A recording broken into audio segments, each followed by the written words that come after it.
जो इस अमूल्य अवसर पर लेना चाहते थे नामदान, उनको मिल जाना चाहिए।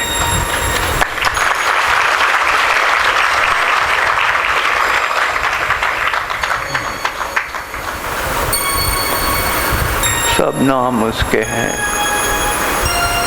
तुम्हारा अपना नाम भी उसी का नाम है। उसके सिवा और कुछ भी नहीं है जगत में, कुछ भी नहीं है। नीरजा पंडित बोलती है, मेरे साहब, मेरे साहब, मेरे साहब। जपजी साहब का बहुत ही प्यारा शब्द, वो सच्ची पातशाही गुरु नानक देव जी महाराज, उनके मुखारबंद से निकले हुए शब्द हैं, मेरे साहब। गुरु माँ के मुखारबिंद से भी तुमने ये शब्द सुना है, कई बार सुना है। हमने इस पे व्याख्या भी की है, बोले भी हैं, लेकिन बोलना हमेशा अधूरा होता है। बोल बोल के तुम कभी भी पूरा नहीं पा सकते हो, इसलिए छोड़ देना पड़ता है। बोलो बोलो मेरे साहब, मेरे साहब के अलावा कुछ भी नहीं है। तुम्हारी गुरु पूर्णिमा भी 2 कौड़ी की, अगर तुमने मेरे साहब को साथ नहीं लिया, मेरे साहब का अगर साथ नहीं लिया, मेरा साहब ही गुरु पूर्णिमा है, मेरा साहब ही मेरा ध्येय है, मेरा लक्ष्य है, मेरा साहब ही मेरा जीवन है, मेरा साहब ही मेरे सुख दुख का वाली है। मेरा साहब, मेरे साहब, मेरे साहब के बगैर कोई गुरु पूर्णिमा नहीं। इतनी बार तुम गुरु पूर्णिमा मनाते हो, इतने सालों से मना रहे हो, हर साल हम वही बात बोलते हैं। इस बार की गुरु पूर्णिमा कुछ बाकियों से अलग है। कल मैंने समझाया आपको। अब ये जो गुरु पूर्णिमा है, क्या करोगे इसमें? अकेले तुम कुछ नहीं कर सकते हो, मेरे साहब को साथ लेना पड़ेगा।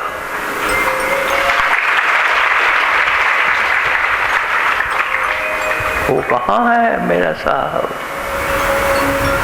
कहाँ है वो मेरा साहब? सबसे पहली तलाश इंसान की इस दुनिया में आके ये होनी चाहिए कि कहाँ है मेरा साहब?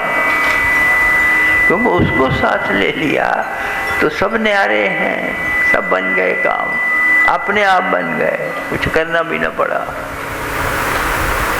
ओ मेरा साहब,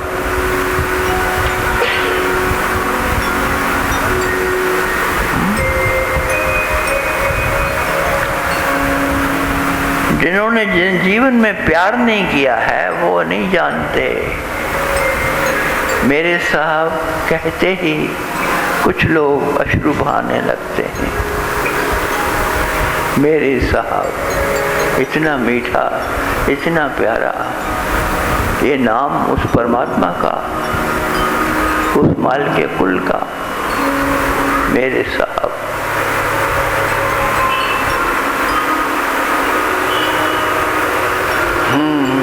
अच्छा किया नीरजा जी, अच्छा किया आपने ये शब्द गाया, फिर से याद दिला दिया। तुम भूल जाते हो और साहब को तो कभी याद नहीं रखा, भूल जाते हो। याद रखना, जब भी जीवन में ठोकर मिले, ठोकर खाओ, जब भी कोई संताप उतरे, जब भी दुख तुम्हें आकर के झंझोड़े इस जिंदगी में, जब भी कुछ अनिष्ट हो जाए, तब रुक जाना, थम जाना। एक ही काम तुमने गलत किया है जिसके कारण ये सब हुआ है। ये दुख उतरा है, दुख के पहाड़ उतरे हैं। क्यों उतरे हैं? क्यों उतरे हैं? क्योंकि साहब साथ नहीं था, साहब को भूल गया। साहब को भूलते ही ठोकर लगती है, साहब को भूलते ही बादल छा जाते हैं और तुम्हारे जीवन में अंधेरा हो जाता है। उसको नहीं भूलना। क्यों भूल जाता है इंसान? फिर कहता महाराज जी हम दुखी हैं। महाराज जी हमारा दुख नहीं गया। वो बेटी थी, उसकी शादी नहीं हो रही, वो धन नहीं है, क्या करें, धन की कमी आ गई।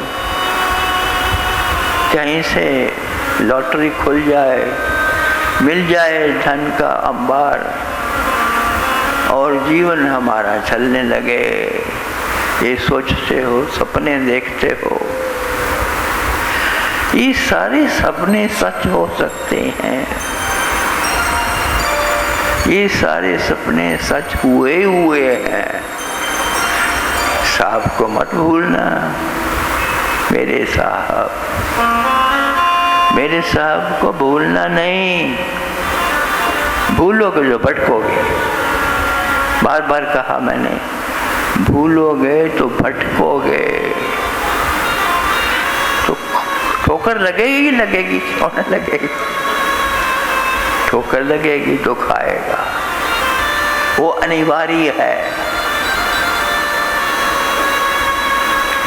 उस याद में कुछ ऐसा छिपा है, मेरे साहब की याद में कुछ ऐसा है जिसकी तुम कल्पना भी नहीं कर सकते। धन चाहिए, धन मिलेगा। ऐश्वर्य चाहिए, ऐश्वर्य मिलेगा। संपत्ति चाहिए, संपत्ति मिलेगी। संपदा मिलेगी, सिद्धियां मिलेंगी। रोग से निवृत्ति चाहते हो, स्वास्थ्य चाहते हो, लंबी आयु चाहते हो। मेरे पास कुछ भी नहीं है, मेरे साहब के पास सब कुछ है। उसके पास सब कुछ है ना। भूले मत रहो, भूले मत। कब तक भूले रहोगे? कब तक भूले रहोगे? इस गुरु पूर्णिमा को याद कर लो, उसको, उसी को याद कर लो। उसी में विलीन हो जाओ, एक हो जाओ। देखो ये गुरु पूर्णिमा है, सतगुरु की पूर्णिमा है। सतगुरु अपनी पूरी आभा में, शुभ्र ज्योत्सना में तुम्हारी धरती के बहुत पास आकर के तुम्हें आशीर्वाद देता है। उसके लिए तो कम से कम खुल जाओ, उसके लिए तो खुले रहो। उसके लिए अब द्वार मत बंद करो। कितनी बार कहूँगा, द्वार खुले रखना। द्वार आएंगे लिए गंध के केतु, रंगों के बादल, सपनों के चिरजीवी सेतु। आएंगे लिए गंध के केतु। तुम जागते रहना, सो मत जाना, आंखें खुली रखना, खबरदार रहना। आएगा, वो हमेशा आता है, वो आया ही हुआ है। आंखें खोलो, आंखें खोलो और देख लो।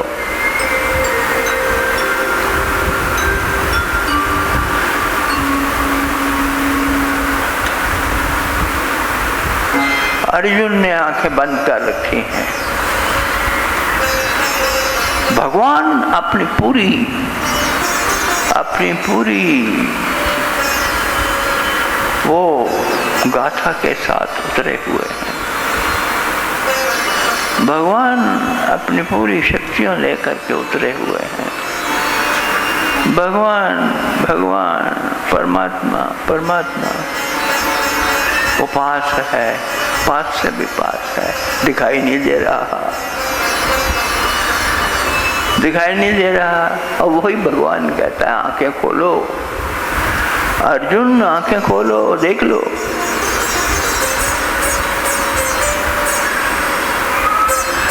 और अर्जुन आंखें खोलता है, देखने के लिए आंखें खुलती हैं।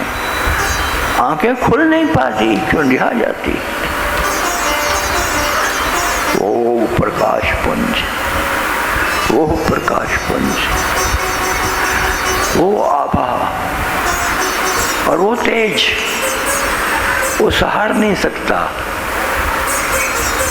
अब पुकारता है जोर जोर से, भगवान मैं समझ गया, मैं जान गया, मुझे मिल गया, आप ये बंद करो, ये अपना जो विस्तार है इसको बंद करो।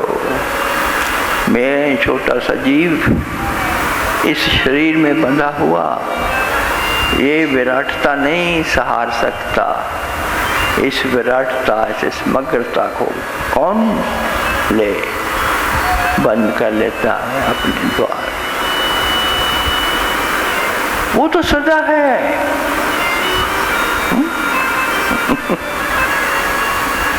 तुम ना पहचानो, तुम ना पहचानो। कोई बिहिलनी पेड़ के नीचे बैठी, सूखी, बुझी हुई, बीमार, बूढ़ी, लाचार, वो पहचान लेती है।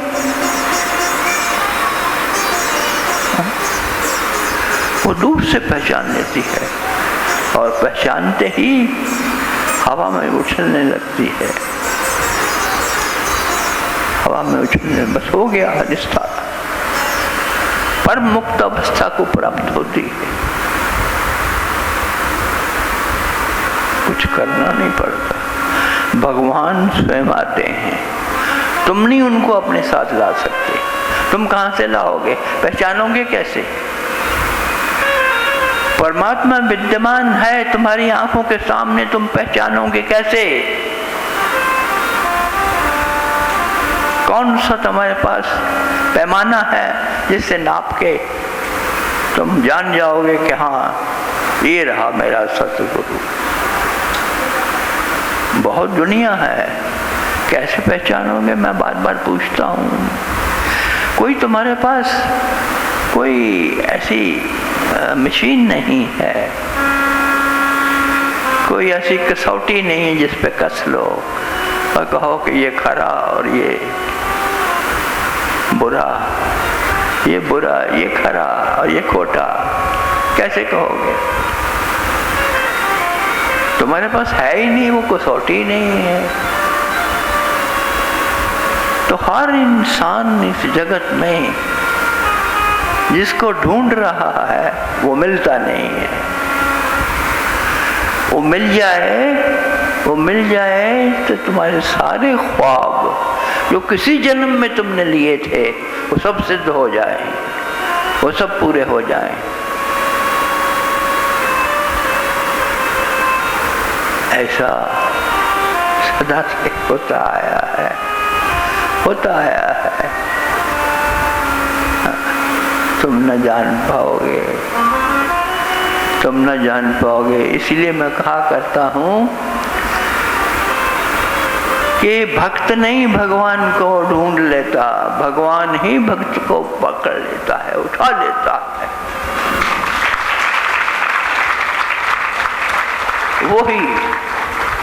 वही ले चलता है अपने धाम में, वही ले चलता है वहाँ जहाँ कोई दुख नहीं, यह दुख की कोई छाया कभी पड़ी नहीं, जहाँ केवल आनंद बरसता है, केवल आनंद बरसता है। आनंद परमानंद सुबोधस तुम सुखम चर, तुम सुखम चर। वो तुम्हारे साथ हो, मैं चाहता हूँ सुखम चर। तुम सुखम चर, तुम सुख में विचरो हमेशा हमेशा। तुम सुख में विचरो, बाहर आ जाओ अपने दुखों से, बाहर आ जाओ, भूल जाओ कभी दुख भी था। सब तुम्हारा अपना निर्मित किया हुआ है, तो बंद कर दो निर्माण करना दुख का। सब तुम्ही ने बनाया हुआ है, ये दुख कहां से आया?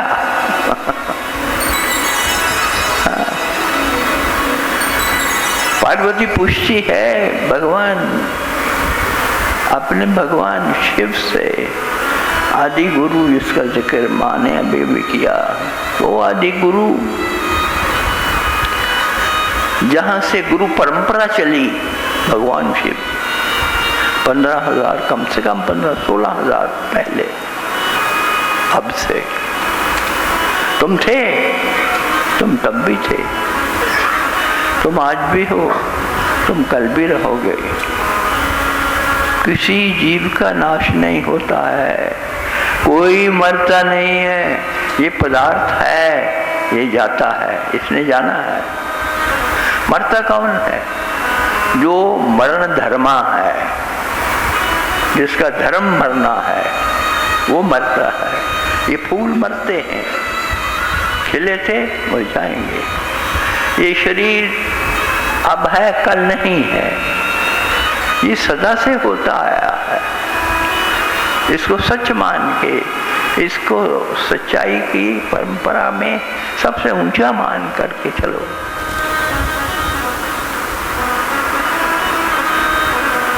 वो माँ पार्वती पूछती है, भगवान शिव से पूछती है कि आप हमेशा सतगुरु सतगुरु करते हो, आप सतगुरु को अपने से भी बड़ा मानते हो,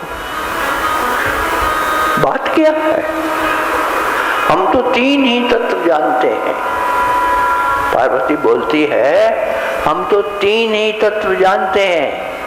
एक परमात्मा तत्व, परमात्मा, दूसरा ये जीव, ये जो विचर रहा है दुनिया में, माया, सारा खेल, और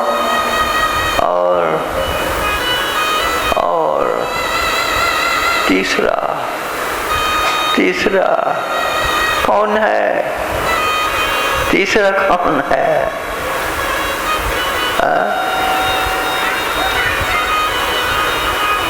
परमात्मा है। तो वो तीसरा ये सारा माया का विस्तार है, ये भी परमात्मा की शक्ति है। माया को कोसा मत करो।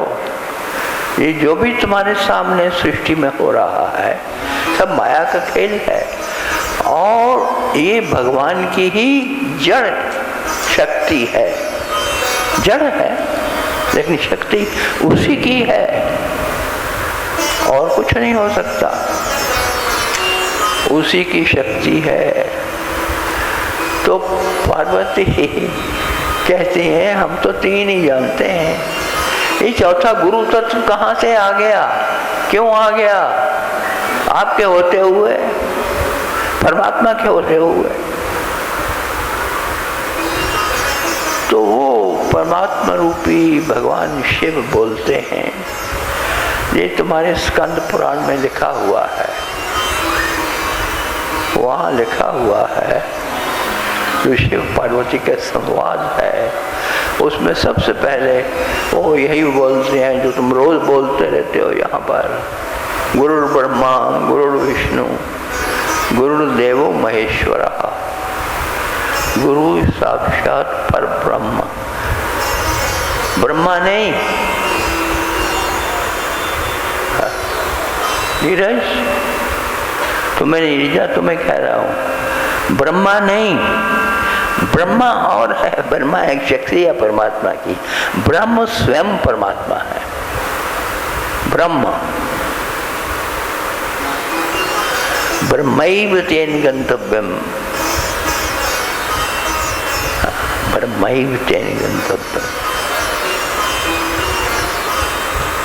वो गुरु ब्रह्म, गुरु विष्णु, गुरुर्देवो महेश्वरः, गुरु साक्षात परब्रह्म, तस्मै श्री गुरुवे नमः। भगवान शिव कहते हैं मैं प्रणाम करता हूं उस गुरु को जो शिव से भी, शिव शंकर भगवान ने जिनको मानते हो, उनसे भी, ब्रह्मा जी से भी, विष्णु जी से भी अलग है, बड़ा है, ऊपर है। तो तभी तो वो अपने शिष्यों को शराप दे देते हैं। काकभूषणी को दे दिया था शराप। क्यों शराप दे दिया? सिर्फ इस एक बात पे, उसको इंसान से एक कौवा बना दिया। किस लिए? कि उसने सबसे पहले अपने गुरु को प्रणाम नहीं किया। गुरु वहीं है, शुक्राचार्य वहीं खड़े हैं, और वो सीधा भगवान शिव के चरणों में चला गया। भगवान शिव ने कहा ना, मैं नहीं तेरा प्रणाम मंजूर करता जब तक तू अपने गुरु की शरण में आके गुरु के आगे नतमस्तक नहीं होता। भूल हो गई, गुरु तो वहीं था। उस भूल के कारण उसको इतना बड़ा श्राप सहना पड़ा। एक नहीं, बहुत सारी मिसालें हैं जो इसी का प्रमाण स्वरूप दी जा सकती हैं। वो भगवान शिव, उसने गाथा गाई है, बड़ी लंबी गाथा है। अखंड मंडलाकारं व्याप्तं येन चराचरं तत्पदं दर्शितं येन तस्मै श्री गुरुवे नमः। गुरु कौन है? गुरु की व्याख्या कर रहे हैं। अखंड मंडलाकारम, और इस पृथ्वी के सारे जो नज़ारे हैं मंडलों में, उनसे भी बड़ा है। अखंड मंडलाकारम व्याप्तम येन चराचरम, जो इतना बड़ा है कि हर जीव और हर शय में मौजूद है, जो हर इंसान के अंदर है बीज रूप में, और हर शय के अंदर है, हर ऑब्जेक्ट के अंदर है। चर और चराचर, चराचर जो चलते हैं, जो बोलते हैं, जो बैठते हैं, उनके अंदर भी, और जो ठोस हैं, जो नहीं चल सकते, जो ये माया का हिस्सा है, उसमें भी वो है। सतगुरु उसमें भी है, उसमें भी है। जिस कलम से तुम लिखते हो उस कलम में भी वो है। जिस भोजन को तुम खाते हो उस सारा का सारा वही है, वही है। तो ये समझोगे कहाँ से मिलेगा ऐसा सतगुरु? ऐसा सतगुरु जो सर्वव्यापक है, वो कहाँ है? तुमने ना पहचाना, तुम्हें नहीं मिला, अभी तक ना मिला, क्या करोगे? सतगुरु तो वो है जो सर्वव्यापक है। उससे कम में राजी ना हो जाना, उससे कम में राजी ना हो जाना। श्री ब्रह्मानंदम परम सुखदम केवलम ज्ञान मूर्तिम विश्वातीतम गगन सदृशम तत्मस्यादि लक्ष्यम। सतगुरु वो है जो परम आनंद की प्रकाष्ठा पे है। ये नहीं कि छोटी सी बात पर क्रोध करता है ना, जो परमानंद की प्रकाष्ठा पे है, और जो कभी अपनी अवस्था से विचलित नहीं होता। परम सुखदम, परम सुखकारी है वो। उसके दर्शन मात्र से तुम्हारे जीवन में कभी भी, किसी भी समय, किसी भी कारण से दुख नहीं आना चाहिए, लेकिन तुम दुखी रहते हो, दुख आता है, इसलिए तुम्हें गुरु नहीं मिला है, तुम गुरु के पास नहीं गए हो। उसके तो एक दर्शनों से तुम्हारे क्लेश समूल नाश हो जाते हैं। और अगर नहीं हो रहे हैं, तुम अभी भी रो रहे हो, तुम्हारे आंसू कोई नहीं पूछने वाला। अगर अभी भी रो रहे हो तो दोष तुम्हारा है, तुम गुरु के पास गए नहीं, तुम्हें गुरु मिला नहीं, तुम्हें सतगुरु की पहचान नहीं आई। तो भगवान शिव पार्वती जी को यही समझाते हैं। मैंने कितनी बार इस पे बात की है, स्कंद पुराण में जो कहा गया है, उसमें बहुत बातें की। एकम नित्यम विमलमचलम सर्वदी साक्षी भूतम भावातीतम त्रिगुण रहितम सद्गुरुम तम नमामि। मैं उस सतगुरु को प्रणाम करता हूँ, भगवान शिव ने कहा, मैं उस सतगुरु को प्रणाम करता हूँ जो त्रिगुणात्मक है, जो ये सत्व रजस तमस 3 गुणों से जो सारा संसार बना है उससे ऊपर है, उसमें नहीं आता वो। इसलिए उसके पास सबसे बड़ी खजानों के ढेर लगे रहते हैं और वो बांटता रहता है। यही काम करता है सतगुरु, यही काम है। विश्वातीतन गरुण समस्यादि लक्ष्य, वही बता सकता है तुम्हें उस लक्ष्य का पता, वही ले जा सकता है तुम्हें बाजू पकड़ के वहां जहां का वो स्वयं वासी है। तत्पदम दर्शितम येन,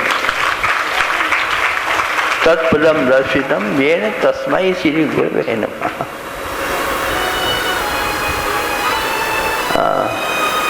अज्ञान तिम्रांधस्य ज्ञानांजन शलाकया चक्षुर्मीलितम येन तस्मै श्री गुरवे नमः। वो तरह तरह से समझाते हैं कि जो हमारे अज्ञान का समूल नाश कर देता है, जो सारे अंधकारों को रोशन कर देता है अपनी एक आवाज से, जहाँ कोई अंधकार नहीं रह जाता, और उफक के दरीचे से किरणें झांकने लगती हैं, फजाएं तन जाती हैं, रास्ते मुस्कुराने लगते हैं। उस सतगुरु के आने पर तुम्हारे जीवन में नहीं घटित होता तो कहाँ का सतगुरु? तुम गलत जगह हो, सतगुरु को पकड़ो। कौन है सतगुरु? तो मैं कई बार ये मैंने दोहराया स्कंद पुराण के इन श्लोकों को जो भगवान शिव के मुखारबिंद से निकले हैं पार्वती के लिए। समझाते हैं, नहीं समझ में आता, फिर भी नहीं समझ में आता। मैं तुम्हें दूसरे शब्दों में बताता, तुम्हें नहीं समझ आएगा। मैं और छोटे शब्दों में और सरल भाषा में तुम्हें बताता हूँ। यस्य स्मरण मात्रेण मनसा स्यात् प्रसन्नता स्वयं भूयात् धृति शांति स भवेत् परमो गुरु। तुमने नापना है, तुमने जानना है कौन है गुरु, तो सुन लो। गुरु वो है जिसके दर्शन मात्र से, ऐसे दर्शन मात्रेण, केवल दर्शन से, और कुछ नहीं करना, केवल देखने से, दर्शन मात्र से मनसा से आत्म प्रसन्नता, एक बहुत बड़ा तूफान, शांति का भी तूफान होता है, सुख का, आनंद का तुम्हारे भीतर हिलोरे लेने लगता है, जिसको देखते ही वो सतगुरु है।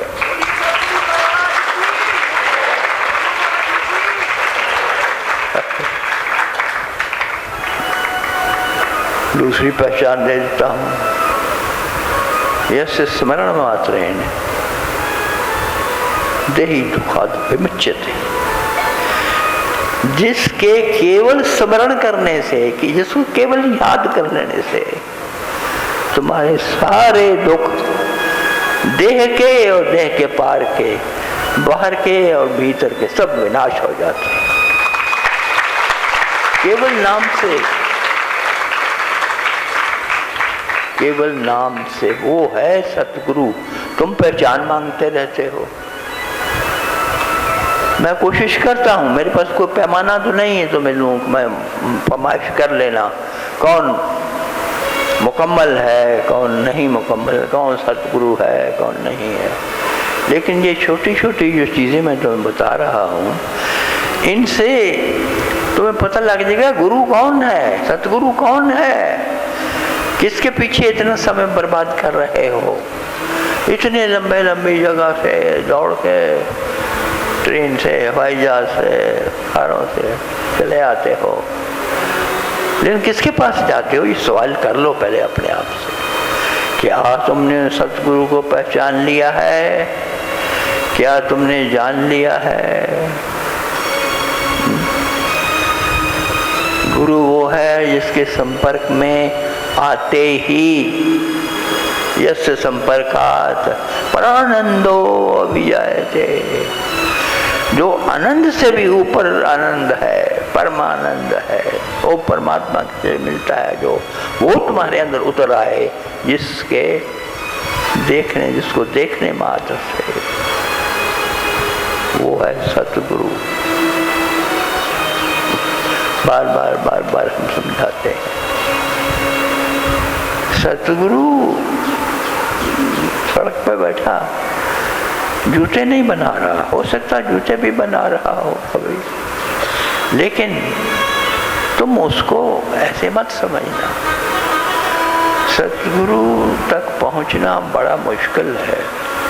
जो मैंने तुम्हें परिभाषा बताई है थोड़े से शब्दों में, वो सतगुरु बड़ा दुर्लभ है इस संसार में, उसको पाना और भी बड़ा दुर्लभ है, नहीं पा सकते। तुम करोगे क्या? तो मैं तुम्हें और छोटी बात बताता हूँ, और छोटी कर देता हूँ, और सिंप्लीफाई कर देता हूँ, और सरल और सहज कर देता हूँ तुम्हारा रास्ता, जिसके सामने जाते ही तुम्हारे सब प्रश्न गिर जाएं, तुम्हारे सब संशय मिट जाएं।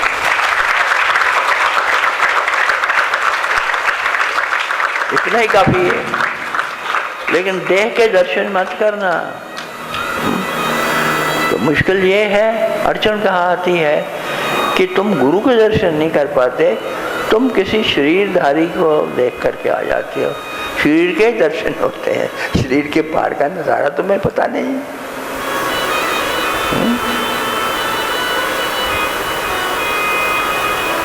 गुरु को मानुष जानते ते नर कहिए अंध, दुखी हुए संसार में आगे जम का फंद।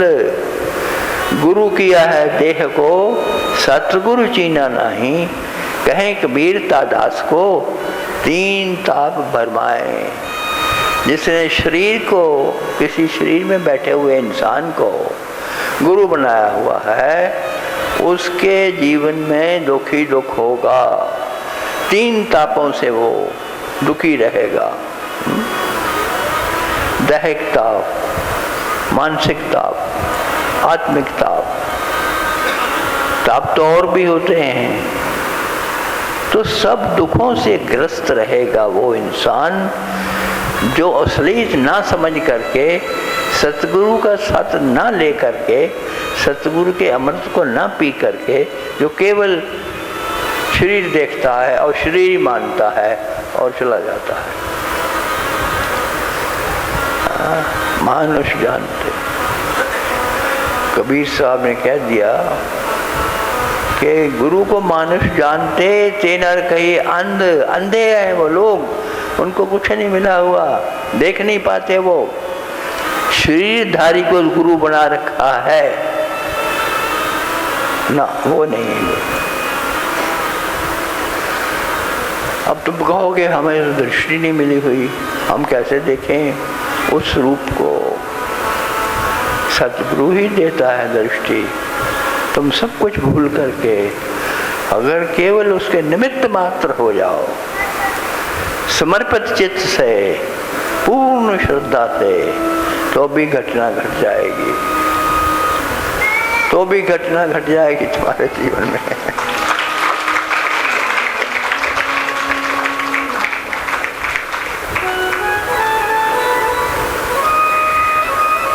क्या हुआ?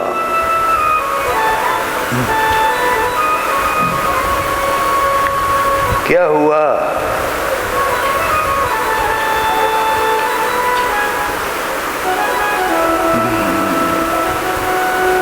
उन्होंने क्या कहा? उन्होंने कहा, गुरु को मानुष जानकर भक्ति का करते व्यवहार,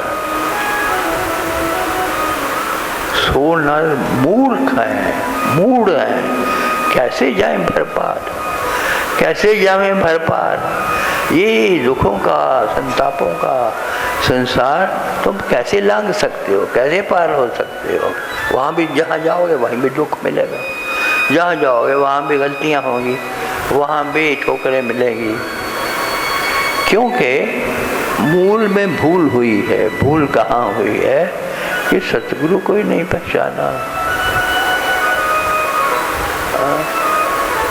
जैसे तुम्हारी देह है वैसी देह उसकी है, ये समझ लिया तुमने।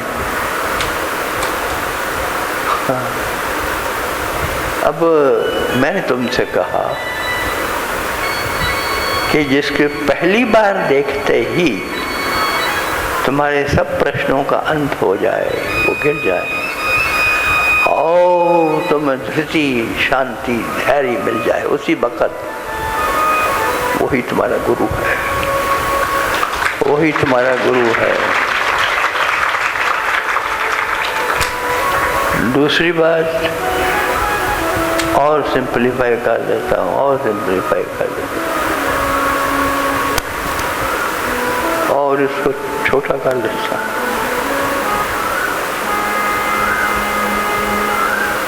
जिसके संपर्क में आने के बाद तुम्हारे जीवन में प्रसन्नता उतरती है, खुशी उतरती है, वही तुम्हारा गुरु है।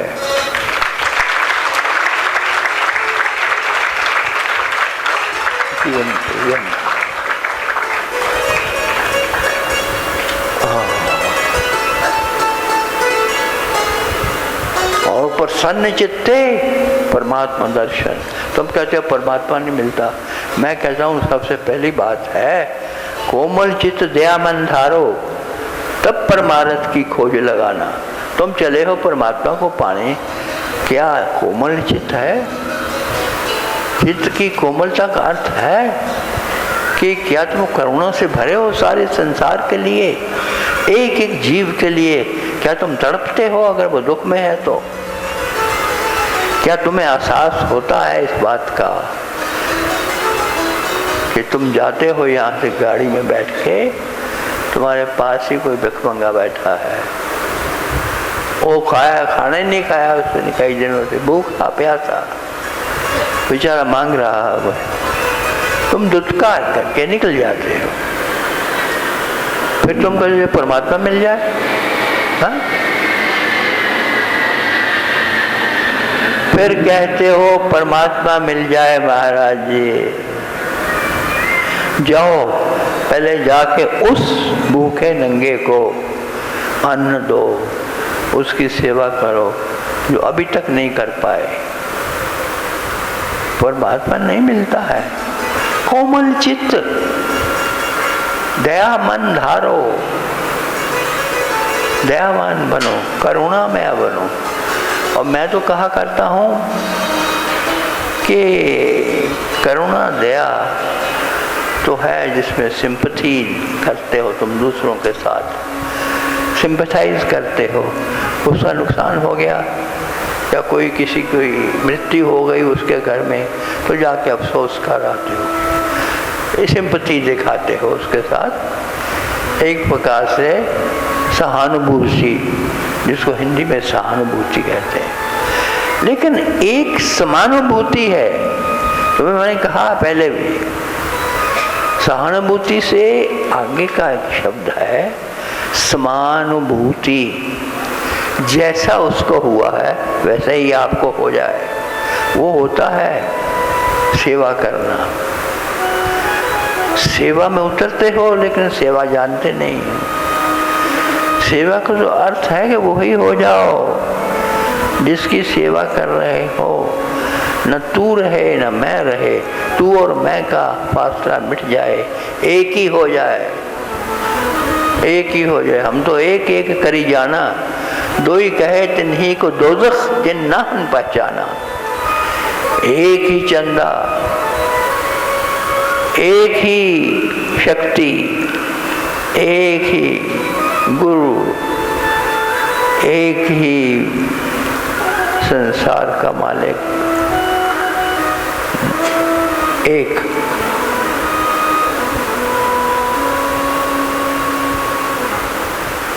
एक ज्योति संसारा, एक ज्योति संसारा।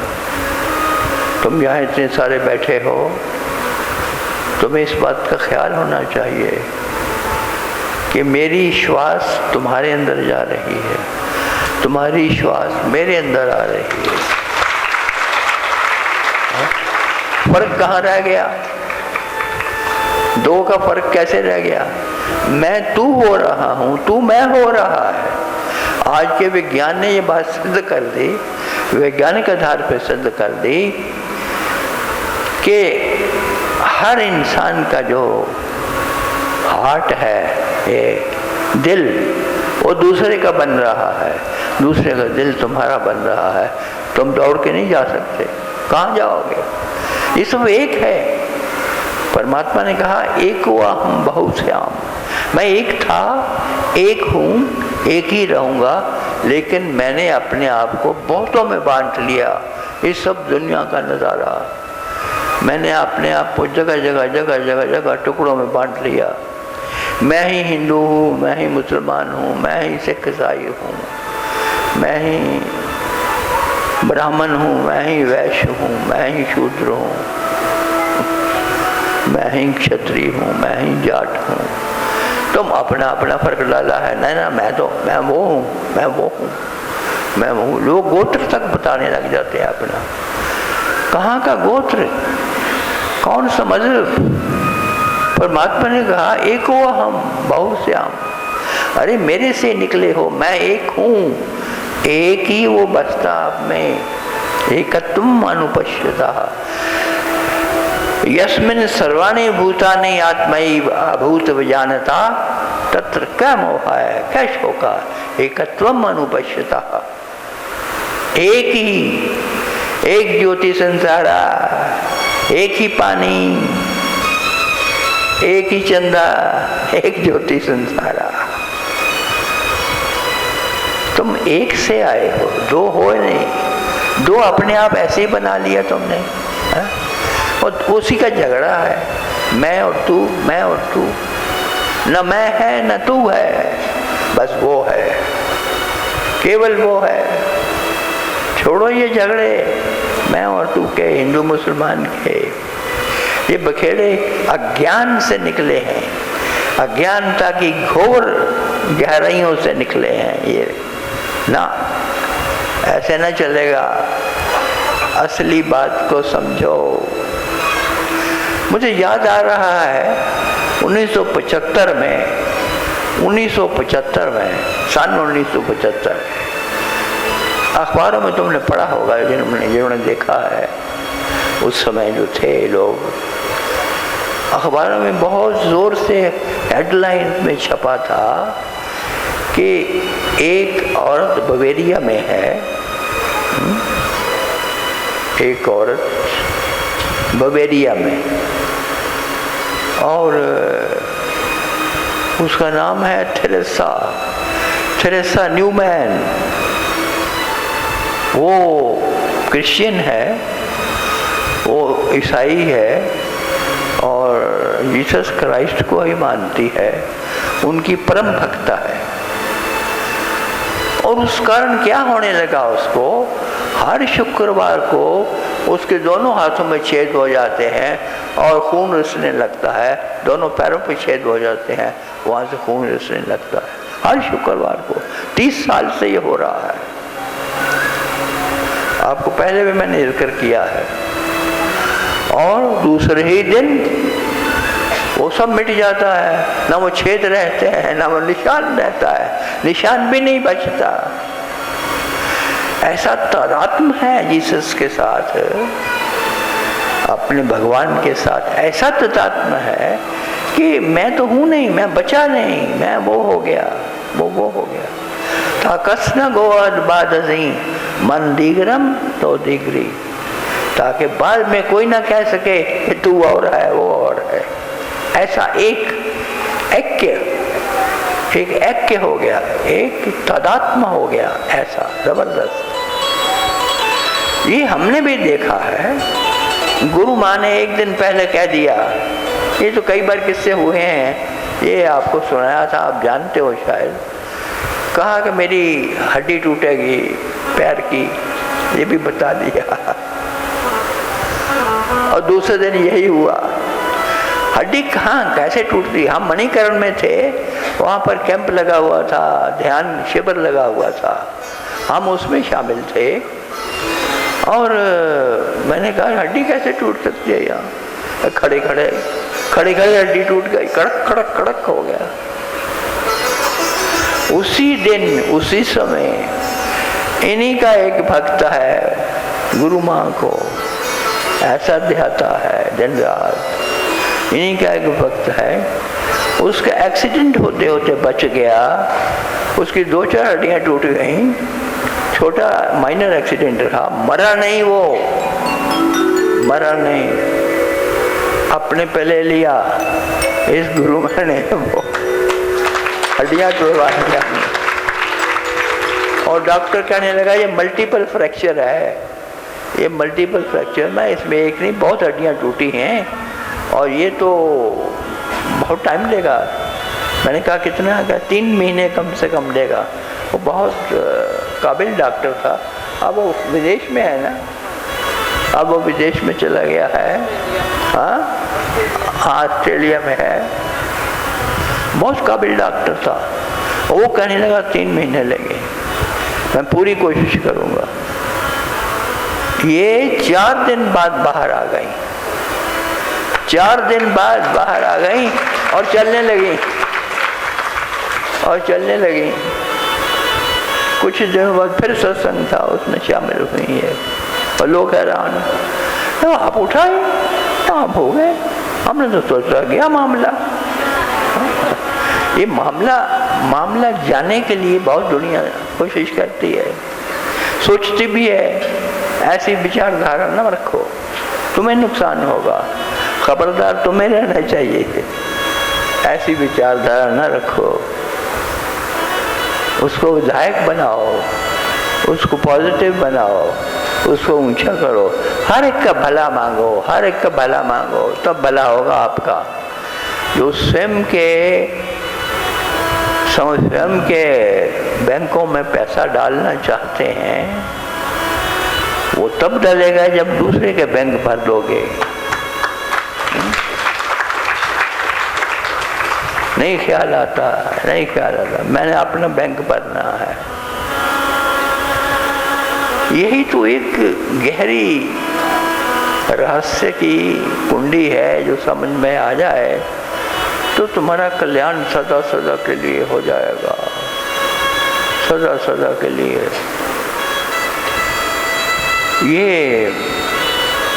ये आम होता है भाई। तो तुम्हें समानुभूति की बात कर रहा था, ये तुम्हें कहा बताया मैंने पहले भी।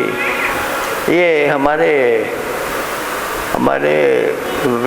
विवेकानंद के गुरु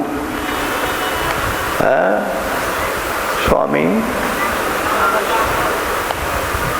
हाँ क्या, हाँ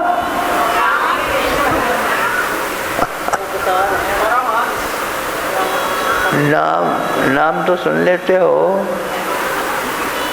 बनोगे कब वो? रामकृष्ण परमहंस के परम शिष्य थे विवेकानंद। और विवेकानंद जब अमेरिका में गए तो लोगों ने ये नहीं कहा, बड़ी उनके आदर सत्कार हुआ, बड़ी हम हमा के सारा अमेरिका आया उनको देखने। और उस वक्त उन्होंने खड़े होकर के ये बोला कि हम इस विवेकानंद को आदर दे रहे हैं, सत्कार दे रहे हैं। अमेरिका जो सबसे बड़ा देश है दुनिया का, वो इनको सर आंखों पे बैठा रहा है। इसलिए नहीं कि ये एक रिपब्लिक डेमोक्रेटिक कंट्री से आ रहे हैं, जो पहली डेमोक्रेसी है। इसलिए नहीं कि ये पंडित जवाहरलाल नेहरू के देश से आ रहे हैं, बल्कि इसलिए कि ये रामकृष्ण परमहंस के देश से आए हैं, ये उनके देश से आए हैं। ऐसा हमेशा तो वैसे ही विवेकानंद के साथ हुआ। जो भी गया उसको बड़ा आदर हुआ, सिर्फ इसलिए हुआ कि वह विवेकानंद के देश से आया। Because he comes from the land of Vivekananda, क्योंकि वह विवेकानंद के जहाँ विचरता रहा है, जहाँ उसका देश है, उससे आया है कोई। और हम के जाते रहे लोग देखने के लिए, सुनने के लिए। तो शिष्य के वजह से गुरु का नाम हुआ, शिष्य के कारण गुरु का नाम हुआ। नहीं तो रामकृष्ण परमहंस बेचारा दक्षिणेश्वर में बैठा हुआ एक संत था, साधु था। कुछ लोग मजाक उड़ा के चले जाते थे, कुछ बच्चे उनको ठोकर मार के चले जाते थे। कोई कुछ नहीं था, कोई जानता नहीं था, दक्षिणेश्वर के बाहर कोई जानता नहीं था। उस दक्षिणेश्वर के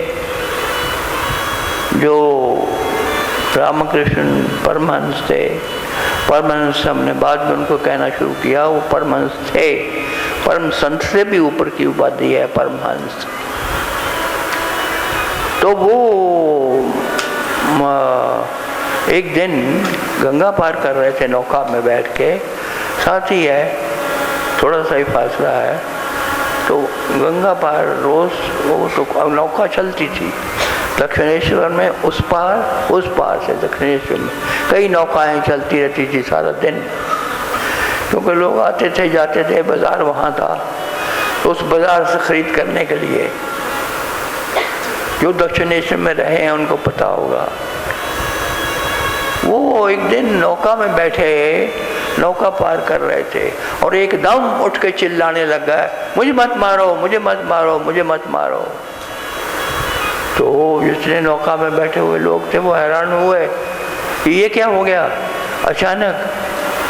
अचानक रामकृष्ण को क्या हुआ, कहने लगे मुझे मत मारो, मुझे मत मारो। कौन मार रहा है इनको? और जब नौका दूसरे किनारे पे लगती है तो देखते हैं कि वहाँ पर एक आदमी अपने दास को, अपने गुलाम को पीट रहा है, जोर जोर से पीट रहा है, और वो बोल रहा है मुझे मत मारो, मुझे मत मारो। और जब वो देखते हैं तो एक जैसे निशान पड़े हुए हैं रामकृष्ण परमहंस की पीठ पे भी, उसकी पीठ पे जो कोड़े पड़े हैं उस आदमी को, उसकी पीठ पे निशान बन गए हैं। वही निशान हूबहू रामकृष्ण परमहंस की पीठ पे पड़े। ये क्या कहा जाता, क्या कहोगे? समानुभूति। रामकृष्ण परमहंस इतने दया से, करुणा से भरे हुए होते थे कि समानुभूति हो जाती थी लोगों के साथ। उसको मत मारो, वो मारोगे, उसको मारोगे तो मुझे मार पड़ेगी, तो मैं दुख में हूँगा। वो दुख में है तो मैं सुख में नहीं रह सकता। ये तू और मैं में है, जब तक तब तो रहोगे, लेकिन न तू है न मैं है। एक माँ उठती है सुबह सवेरे और कहती है कि मेरा बेटा बहुत सख्त बीमार है, और माँ को हाथ लगाते हैं, बहुत रोज का टेम्परेचर है, माँ बीमार है, माँ बीमार है। वो पति कहता है कि तू खुद बीमार है इतना। नहीं नहीं नहीं नहीं, मैं नहीं बीमार हूँ, मेरा बेटा बीमार है। उसी वक्त टेलीफोन करते हैं और बेटा सच में बीमार है, उसके पास डॉक्टर आए हुए हैं उसको दवा दारू करने के लिए। अमेरिका में बेटा है इतनी दूर, और यहाँ माँ इंडिया में। उसको वही चीज़ हो जाती है जो बेटे को हुई है। ये होती है समानुभूति, एक जैसा महसूस करना, जो वो है वो मैं हूँ। तुम किसी को गाली दे रहे हो, वो गाली किसको लगती है? कोई दूसरा नहीं है, यहाँ दूसरा कोई होता ही नहीं है। जो कुछ हो रहा है तुम्हारे साथ हो रहा है, अपने पे हो रहा है। हमारे परमदयाल जी महाराज, हमारे सतगुरु जाते हैं अपने गुरु को मिलने, बाबा सावन सिंह को, और होशियारपुर से चलते हैं नंगे पैर। ब्यास जाना है, ब्यास की गद्दी पे बाबा सावन सिंह, राधा स्वामी की गद्दी है ना सबसे बड़ी, वहाँ। तो रास्ते में बड़ी गर्मी है, जून का महीना है, तपती रेत है, पैर नंगे हैं। तो देखते हैं बहुत मुश्किल है, लेकिन वो चले जाते हैं। चल के वहाँ पहुँचते हैं, देखते हैं कि उनका अपना सतगुरु बाबा सावन सिंह स्वयं बाहर धूप में टहल रहे हैं और उनके पैरों पे छाले पड़ गए हैं। बाबा सावन सिंह के पैरों में छाले पड़ गए हैं धूप पे चलते चलते। उनके छाले बाबा सावन सिंह ने ले लिए, शिष्य के गुरु ने ले लिए, सारे पाप इधर आ गए। गुरु तो बहुत कुछ करता है। वो जो ये समानुभूति है, ये रोज का काम है, रोज होती है, ये डेली होती है। क्योंकि हमें पता है, मैं कितनी बार गुरु जी गुरु माँ से कुछ कुछ कहता रहता हूँ, वो हो गया वो हो गया वो हो गया। कनेक्टिविटी सतगुरु की ऐसी है, हर एक इंसान से जो जुड़ा हुआ है उसके साथ, हर एक व्यक्ति के साथ ऐसी कनेक्टिविटी है कि जो कुछ उसका होता है वो इधर ट्रांसफ़र हो जाता है, इधर ट्रांसफ़र हो जाता है। इसीलिए परमदयाल जी महाराज मुझे कहा करते थे, ये सत्संगियों से दूर रहना। मैंने बहुत भोगा है, मैंने बहुत भोग चुका हूँ। मुझे उस वक्त नहीं पता लगता था मुझे क्यों कहते हैं सत्संगियों से दूर रहना। दूर रहा नहीं जाता, कैसे रहोगे दूर? दूरी ये दूरी नहीं है, ये दूरी जो है शरीर की, ये कोई दूरी नहीं होती है। जो भीतर से तार जुड़ी हुई है दूसरे के साथ, वो अपने आप काम कर रही है। दूसरे को जो कष्ट है वो सतगुरु को पहुंच रहा है, वो कष्ट साथ ही साथ मिटा जा रहा है, मिट रहा है। तो सतगुरु भी, उसका शरीर सीमित है, वो शरीर पे जितना ले सकता है उतना लेता है, और जो बाकी का होता है वो इसको दे देता है। ये जो तुम्हारी सृष्टि है, इस सृष्टि को चला जाता है। क्योंकि कोई जो बोलेगा वो जाएगा नहीं कहीं भी। जो कुछ भी हो रहा है इस जगत में, चाहे यहाँ हो रहा है चाहे वहाँ हो रहा है, वो रहता है, वो बाकायदा कायम रहेगा। इसलिए जो सुख चाहते हैं, जो अपना सुख चाहते हैं, उनको दूसरे का सुख देना पड़ेगा। अगर दूसरा सुखी नहीं है तो तुम सुखी नहीं हो सकते। अगर तुम्हारा पड़ोसी बीमार है तो तुम स्वस्थ कैसे हो सकते हो? बताओ, कैसे होगे? तुम नहीं, तुम पत्थर दिल हो, तुम कठोर हो, तुम पिघले नहीं हो, तुम्हें पता नहीं है क्या समानुभूति होती है, इसलिए तुम्हें कुछ लगता नहीं, तुम्हें महसूस नहीं होता कुछ भी।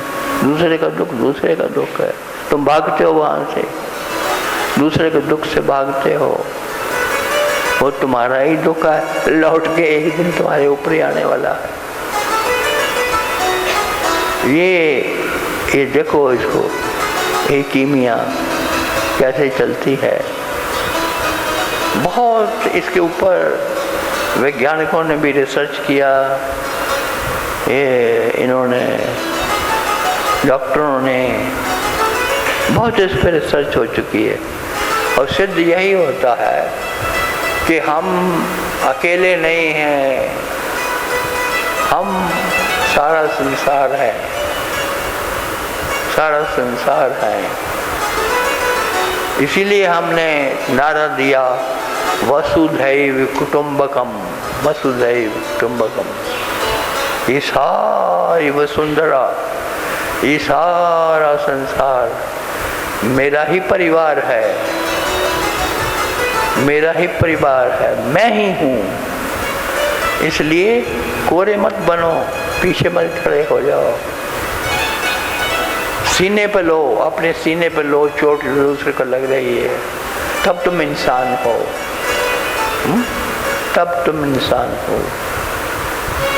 देश क्या परदेश क्या, ये सब एक है। आर्जी हदबंदियां हैं, मैं कहा करता हूँ ना, आर्जी हदबंदियां हैं, देश क्या परदेश क्या। मैं हूँ इंसान ना, मैं हिंदू मुसलमान नहीं हूँ, मैं कोई क्षत्रिय कोई वैश्य वो नहीं हूँ, मैं हूँ इंसान। वसुते कौनैन है मेरा वतन, मैं उस वतन का रहने वाला हूँ, मैं वर्ल्ड सिटीजन हूँ, मैं विश्व बंधुत्व का नारा बुलंद करने वाला हूँ, विश्व बंधुत्व।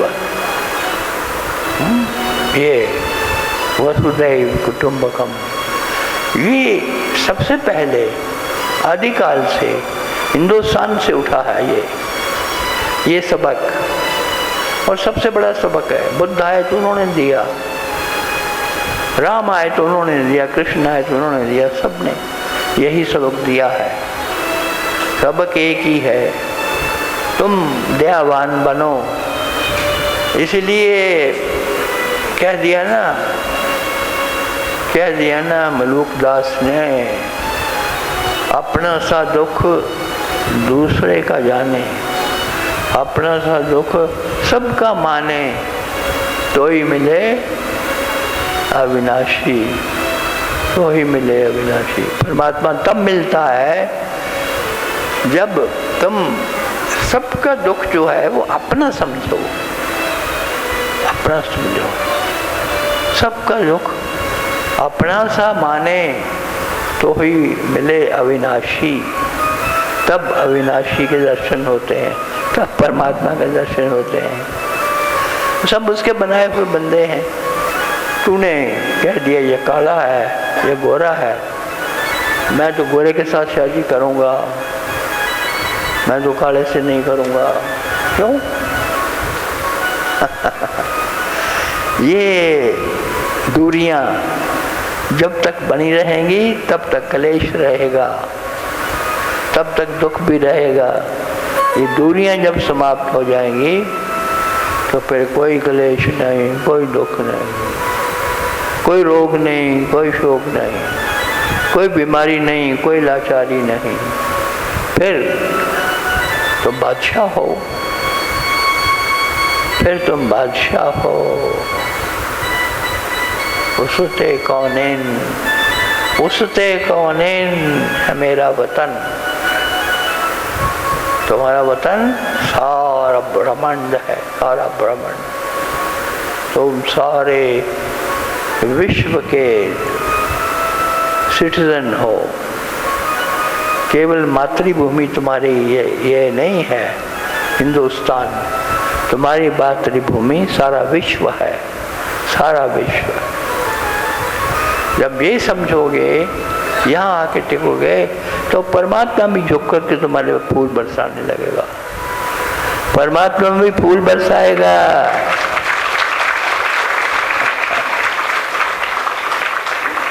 हाँ, और क्या चाहते हो? फिर भी अगर तुम्हें तकलीफ है, तुम कुछ नहीं कर सकते हो, कहीं आ जा नहीं सकते हो, तो खुश तो रह सकते हो। खुश रह सकते हो कि नहीं, वो भी नहीं रह सकते।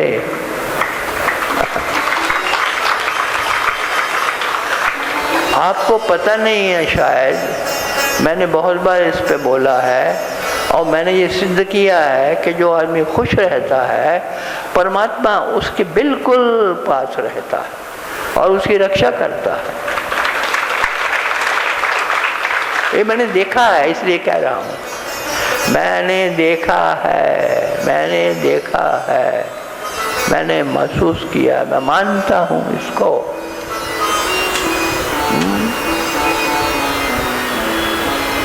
प्रसन्न चित्ते परमात्मा दर्शन, ये तो हमारे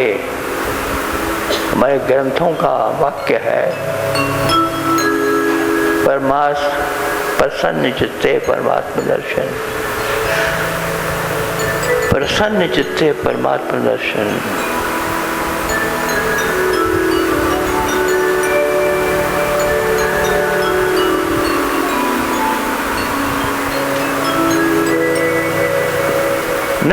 नहीं कर सकता, खुश भी नहीं रह सकते। नहीं, खुश रहा करो।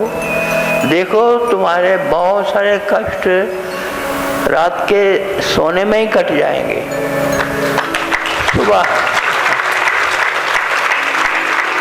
सुबह उठोगे तो ना बीमारी रहेगी, ना लाचारी रहेगी। तुम कहो कहाँ गया ये रोग, कहाँ गया, ये मुसीबतें कहाँ गई, ये समस्याएं थी इतनी। लिस्ट लेके आए थे 20 बीमारियां तो उस पर लिखी हुई। हमने कहा कुछ नहीं रहेगा, 2 दिन के बाद ही लौटे जाए, भोगे चले आते हैं और तो मिट गया, सब मिट गया। सब क्लेश वर्षने जो थी वो काफूर हो गई। तो उसमें नहीं प्रसन्नता कर सकते। प्रसन्नता बहुत ज़रूरी है। जैसे मैंने कहा, हंसी बा, खेली बा, गाई बा गीत, दृढ़ गई राखी अपना चीत। मैंने कितनी बार दोहराया है। हंसी बा, खेली बा, रही बा रंग, काम क्रोध न करीबा संग।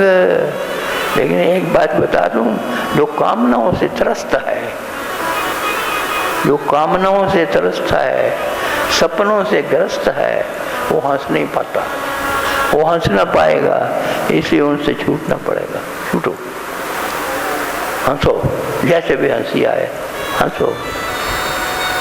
वो हार पहनाने आते हैं मुझे, मैं जानता हूँ उनको बहुत देर से शुरू से ही, लेकिन बहुत गहरा अफसोस लिए हुए, बहुत गहरे दुख में आते हैं। शक्ल बंद है, मुंह पे मूर्धनी चाहिए है। और मैं हैरान होता हूँ कि ये कब जाएंगे। मेरे पे एहसान न करो। वो ऐसे लगते हैं जैसे मेरे पे एहसान करने आ गए, बहुत बड़ा। तुम अपने आप को संभालो, अपने आप को संभालो। ये जो बीमारियां हैं, काम, क्रोध, लोभ, मोह, अहंकार, राग, द्वेष, या ये जो दूसरे दुख हैं साथ में लगाए हुए, इनको तो छोड़ना पड़ेगा। इनसे काम ना चलेगा। और घर में क्लेश करते हो, अपनी धर्म पत्नी से, अपने बच्चों से ऊंचा बोलते हो, ऊंचे स्वर में बोलते हो, या क्रोध कर लेते हो उन पर, तो कैसे होगा? तो बड़ा मुश्किल है। फिर तो तुमने प्रथम ही भूल कर दी, पहला कदम रखते ही तुमने भूल कर दी, फिर ना हो पाएगा। किसी दोस्त के साथ मनमुटाव है, उसके साथ है, ये सब भूलना पड़ेगा। ये भूलना पड़ेगा। तुम खामखा का बोझा उठाए हुए हो, भार है नहीं ये, इस भार को उठाए ढो रहे हो और अपना जीवन भी खराब कर रहे हो। तो अगर ये भी नहीं होता तुमसे, प्रस्थानी चित्तता भी नहीं होती, तो फिर मैं क्या करूं?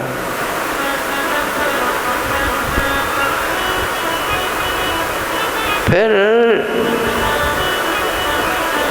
निश्चयात्मक बुद्धि,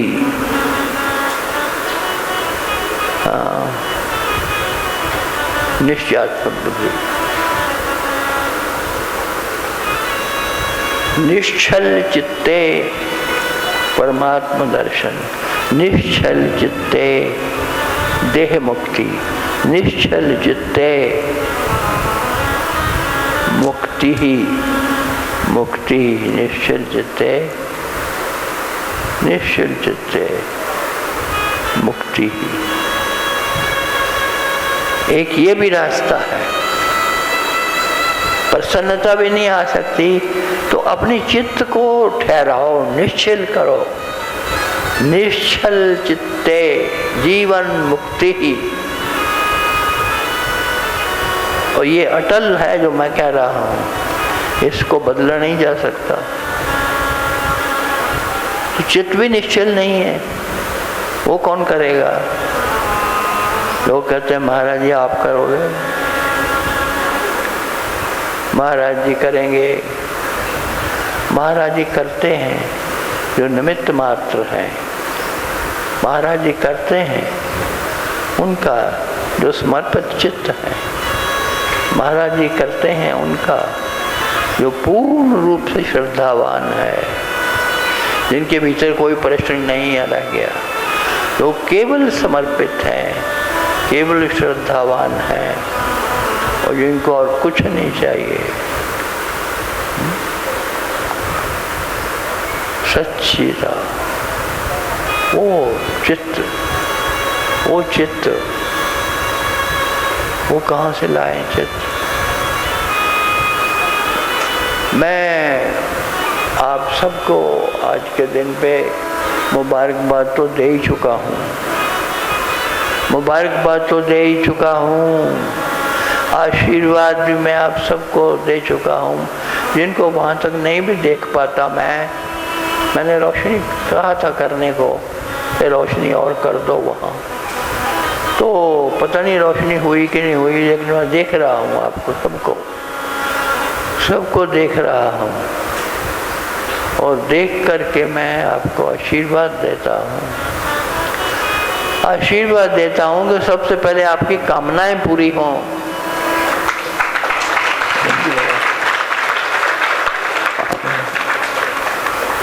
मैंने उस खुदा से कहा, मैंने कहा आपने शर्त रख दी कि कामनाओं के साथ कोई आपके दरबार में नहीं आ सकता, तो ठीक है, कामनाओं से छूटने के दो तरीके हैं। एक तो है कि कामनाएं रहे ही नहीं, हो ही ना। दूसरा है कि उनकी पूरी तरह से पूर्ति हो जाए। तुम उनकी पूर्ति चाहते हो, तुम ये चाहते हो कि तुम्हारी सारी कामनाएं पूरी हो जाएं, तो वो भगवान बड़ी मुश्किल से माने, वो खुदा माना और कहते ठीक है ये भी चलेगा, क्योंकि तुम संतान हो,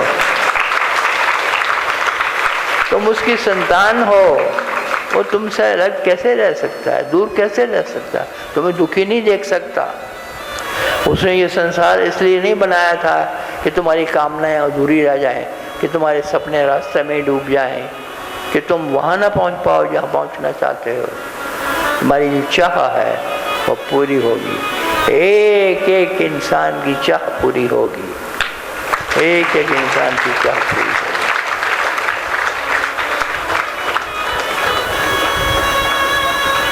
इसलिए हम तुम्हें कुछ छोड़ना नहीं। क्या?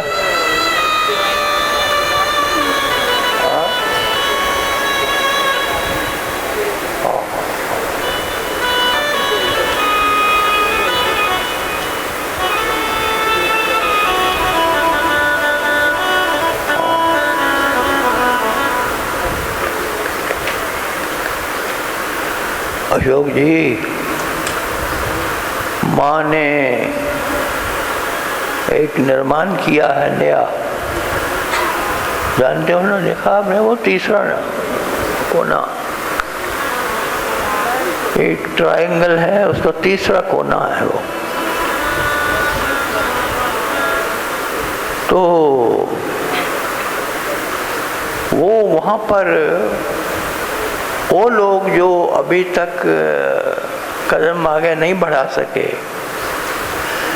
जो अपनी मंजिल की ओर नहीं जा सके, जिनके दुख अभी बाकी हैं, जिनके सुखों का विस्तार होने के बाद भी बकाया रह गया है, जिनको पूर्ण रूप से आनंद प्राप्त नहीं हुआ है, उनके लिए एक और गुरु माँ ने, हमारे गुरु माँ ने, आपके गुरु माँ ने एक रास्ता निकाला है। वो रास्ता क्या है? वो रास्ता है कि एक और स्थान अलग से इन्होंने उसका निर्माण किया है तो पहाड़ों में, वहीं पर जहाँ डक्षाई है उसके पास है, उधर जाके दूसरी तरफ। वो सिर्फ केवल उनके लिए है जिन लोगों ने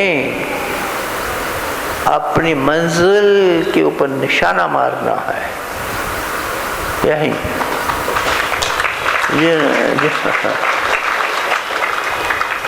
वहाँ तीरंदाजी सिखाई जाएगी आपको सबको, ताकि आप तीर छोड़ो और निशाने पे लगे। जौन सा भी तीर छोड़ो निशाने पे लगे, जौन सा भी तीर छोड़ो निशाने पे लगे। मजा आएगा ना?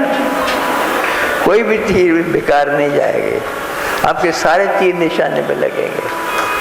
तो उसका इंतजाम माँ ने किया है। तो ये बात तो माँ ही करेगी, मेरा ख्याल है। उनको देता हूँ ये माइक।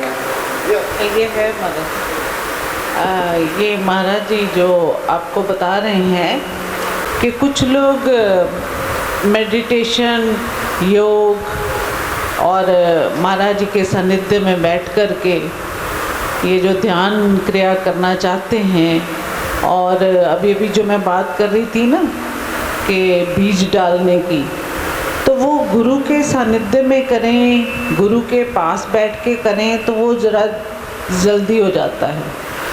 नहीं तो ऐसे होता है कि जो लोग अपने आप ध्यान क्रिया या कुंडलिनी जागृत करने की कोशिश करते हैं, तो उनकी कभी कभी जो कुंडलिनी है वो जागृत होने की बजाय उनकी इमोशनल जो एनर्जी है वो डिसअरेंज हो जाती है।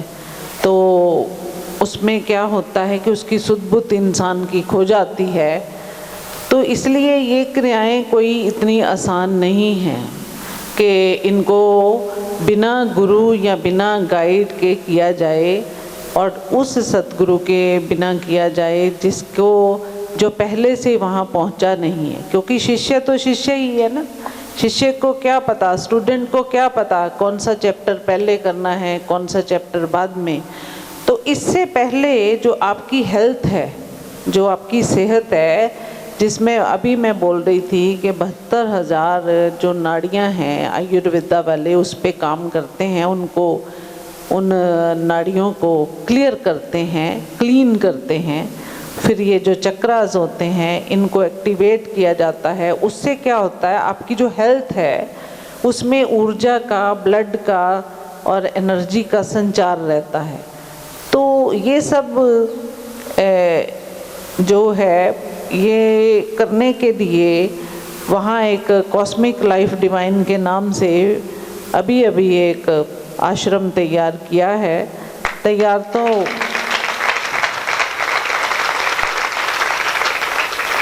तैयार होने में वक्त लगा, क्योंकि हिमाचल में इन चीज़ों की जो परमिशन है, पानी की, बिजली की, बड़ी मुश्किल मिलती है, और पैसा भी काफ़ी सारा चाहिए होता है। इतनी बड़ी बिल्डिंग बनाने के लिए परमिशंस चाहिए, कई कुछ चाहिए उसमें।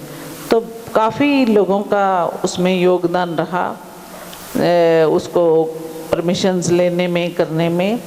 अभी वो लास्ट लेग पे है, वहाँ पे अब एक तरह से फिनिशिंग चल रही है। तो बड़ी जल्दी आपको डेट्स बता दी जाएंगी, और आप अपने जो नाम हैं वो उसमें फेसबुक पे ही डाल दिया जाएगा, तो ये और टेलीफ़ोन नंबर भी उसमें डाल दिया जाएगा कि अपने नाम आप लिखवा दीजिएगा। पर साथ ही साथ क्योंकि वहाँ पे काफ़ी खर्चा हो जाता है, आपके रहने का, आपको संभालने का काफ़ी इंतज़ाम होगा, तो इतना हमारे इस ट्रस्ट में से नहीं हम कुछ भी उसमें पैसा ले सकते, क्योंकि इस ट्रस्ट से बड़ी मुश्किल से यहीं का ही खर्चा चल रहा है।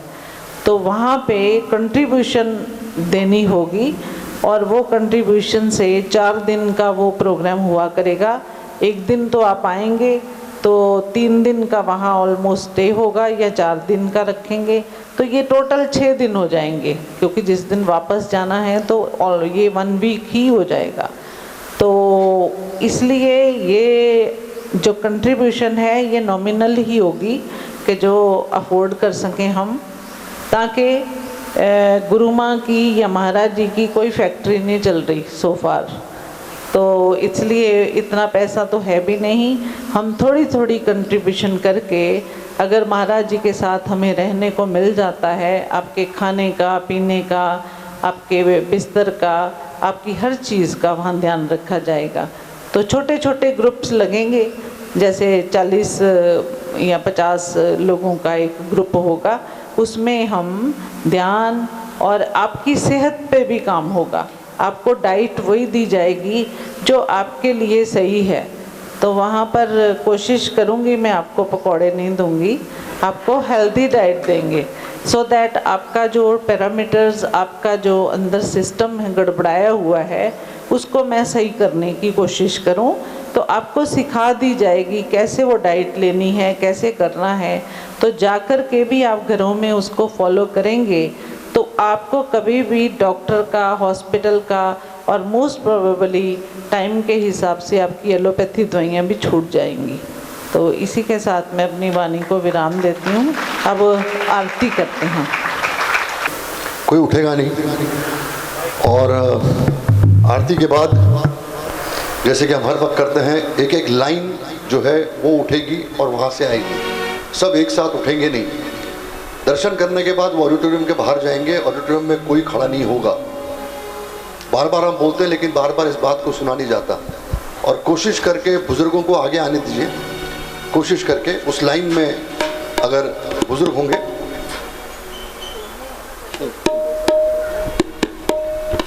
और आपस में डिसाइड कर लीजिए, जिसकी ट्रेनें हैं उनको निकलना हो, झूठ ना बोले कि मेरी ट्रेन है। सब बोलते हैं मेरी ट्रेन है, और रात को उनको देखता हूँ वो इधर ही होते हैं। तो जिनकी सचमुच की ट्रेन है उन आपस में बात करके आप आगे आ जाइएगा, और इस गेट से किसी की एंट्री नहीं होगी। जो भी आएगा वो यहीं से आएगा। इमरजेंसी है तो बात अलग है, अदरवाइज गुरु माँ का हुक्म है, पिताजी का ये हुक्म है। और गुरु माँ ने जो बात कही है उस जगह की, डिवाइन जो कॉस्मिक जगह है जो बनाई गई है दक्षाई के पास, ये आज के समय में, आज के वक्त पे इम्पॉसिबल टास्क है, इम्पॉसिबल टास्क है। लेकिन जिस तरीके से गुरु माँ ने पिताजी के आशीर्वाद से इस जगह को का रूप लाया है हम सबके सामने और हम सबके भले के लिए, गुरु माँ आपका बहुत बहुत शुक्रिया, पिताजी आपका बहुत बहुत शुक्रिया। जोर से तालियां गुरु माँ के लिए और पिताजी के लिए।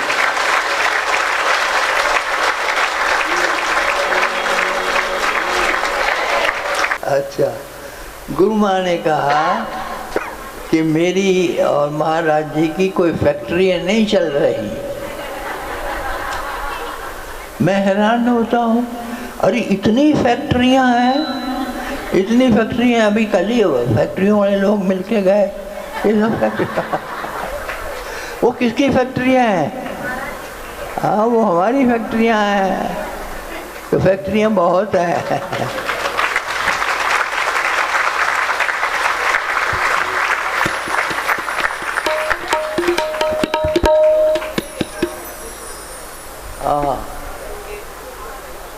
बिल्कुल होगी, बाकियों की भी हो जाएगी।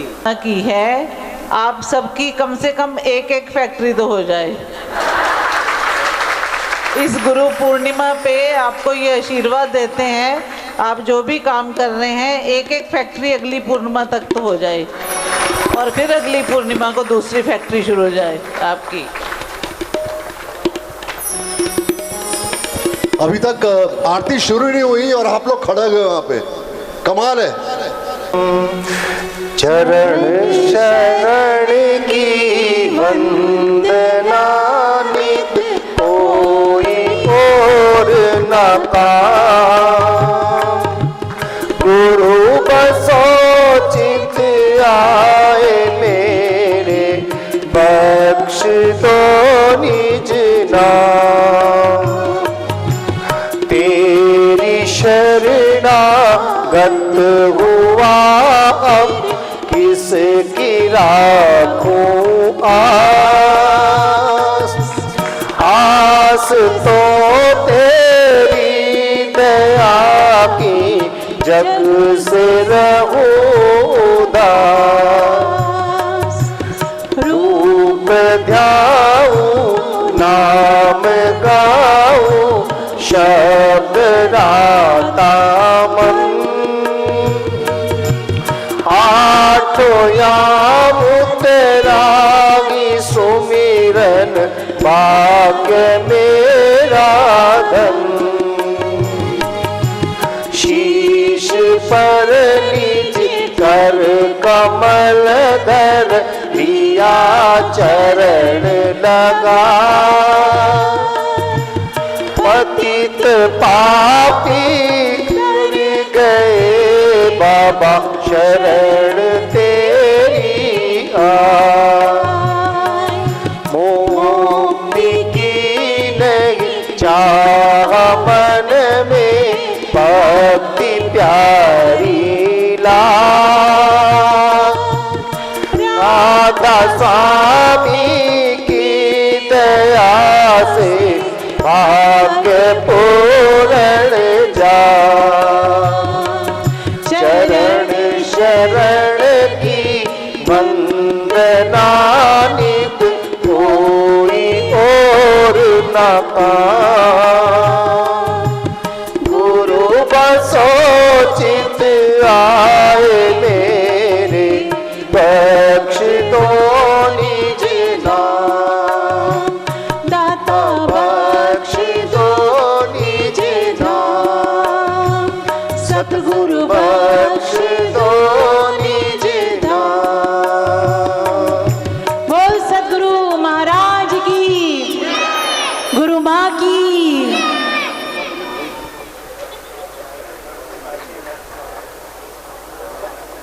गुरु पूर्णिमा की बधाई हमको गानी है पिताजी के चरणों में और गुरु माँ के चरणों में। खुशियों की आई है बहार जी बधाई होवे, खुशियों की छाई है बहार जी बधाई होवे। सुखी बसे परिवार जी बधाई होवे, सुखी बसे परिवार जी बधाई। पहली बधाई मेरे सतगुरु नो होवे, पहली बधाई मेरे सतगुरु नो हो, जिन्होंने लिया अवतार जी बधाई होवे।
खुशियाँ दी आई है बहार जी बधाई।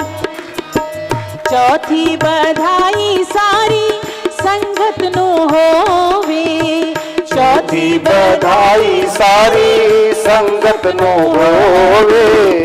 चौथी बधाई सारी संगत नु होवे। चौथी बधाई सारी संगत नो होवे। जिन्होंने गाया मंगलाचार जी बधाई होवे। जिन्होंने गाया मंगलाचार जी बधाई होवे। हम सब ने पाया आशीर्वाद जी बधाई होवे। हम सब ने पाया आशीर्वाद जी बधाई होवे। सुखी बसे परिवार जी बधाई होवे। सुखी बसे परिवार जी बधाई होवे। खुशियाँ दी आई है बहार जी बधाई होवे। खुशियाँ दी छाई है बहार जी बधाई होवे। बधाई होवे। बधाई होवे। बधाई होवे। बधाई होवे। शून्य बधाई होवे। बधाई होवे। शून्य बधाई होवे। बधाई होवे। खुशियाँ दी आई है बहार जी बधाई होवे। खुशियाँ दी आई परिवार जी बधाई होवे। बधाई होवे। बधाई होवे। गुरु माँ बधाई होवे। बधाई होवे। बोल शून्य जी महाराज की। बोल गुरु माँ की। आज के आनंद की। सच्चे दरबार की। बोल सांचे दरबार की।